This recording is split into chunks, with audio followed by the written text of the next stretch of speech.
Hi guys, happy Monday morning here in the Bulacan.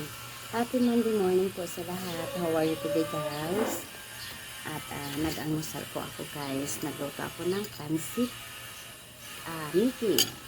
Meron tayong melon. Prutas, good for the health. Tsaka syempre coffee and water. May dumaan na taho. Okay lang po guys. Topic for today, bakit po nauso ang sakit sa mga young age? Napapansin nyo ba guys na marami nagkakasakit na age of 15 and then 25? Yes guys.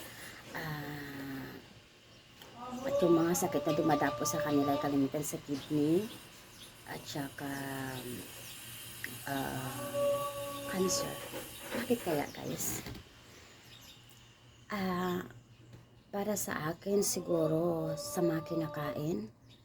Kasi bihira ang mga bata ngayon na mapapakain mo ng gulay, mapapakain mo ng prutas.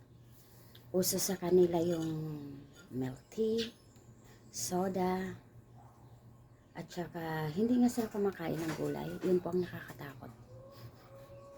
Ang hirap pakainin ng mga bata ngayon ng gulay. Depende po talaga siguro kung yung bata ay likas na nung baby pa siya ay nasanay siya kumain ng gulay, siguro na-a-adapt yun hanggang sa paglaki niya.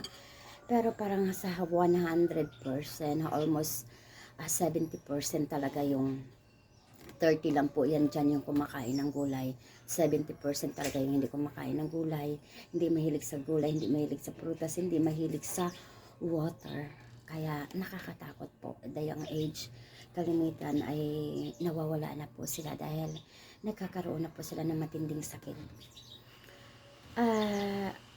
For the healthy lang siguro, yung sa mga bata, bawasan natin yung pagkakain ng mga junk foods, yung burger, rice, hotdog, at saka soda.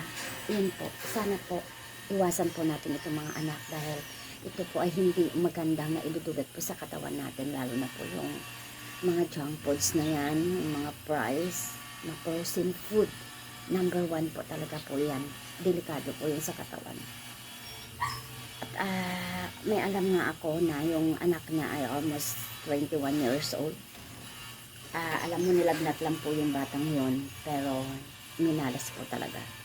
Doon na po natuklasan na mataas yung diabetes niya, mataas po yung cholesterol niya, at hindi na po talaga naagapan. Napakabilis ang buhay guys, kaya tayo mga anak dyan, please iwasan natin ang mga bawal at sundin natin ang ating mga magulang at sana kumain tayo ng prutas, gulay, uminom ng maraming tubig. Yun po yung importante. Tubig, gulay, prutas. Pwede naman kayo kumain ng mga pagkain ng mga yan, mga fries or ano-ano. Pero minsan lang, madalang, siguro sa isang buwan. Baka siguro 2 beses lang o 3 beses. Wag po yung kasi may kasabihan nga, pag yung sobra ay bawal. Kakain lang tayo ng alam nating konti lang at the more sana yung prutas, gulay, tubig. Hindi po masama na sumunod din po tayo sa ating mga magulang pag pinagsasabihan tayo. Hindi yung mas marunong pa tayo sa magulang natin. Dahil ang magulang ay magtuturo po yun ng mabuti para sa anak. Hindi po yan magtuturo ng kasamaan po ng anak. Kaya guys, please kain na po ng gulay, prutas at uminom tayo ng maraming tubig para iwas ng sakit. Iwasan ng soda, iwasan ng fries, iwasan ng mga frozen foods, iwasan ng mga burger, iwasan ng mga milk tea guys. Thank you guys. Have a nice day.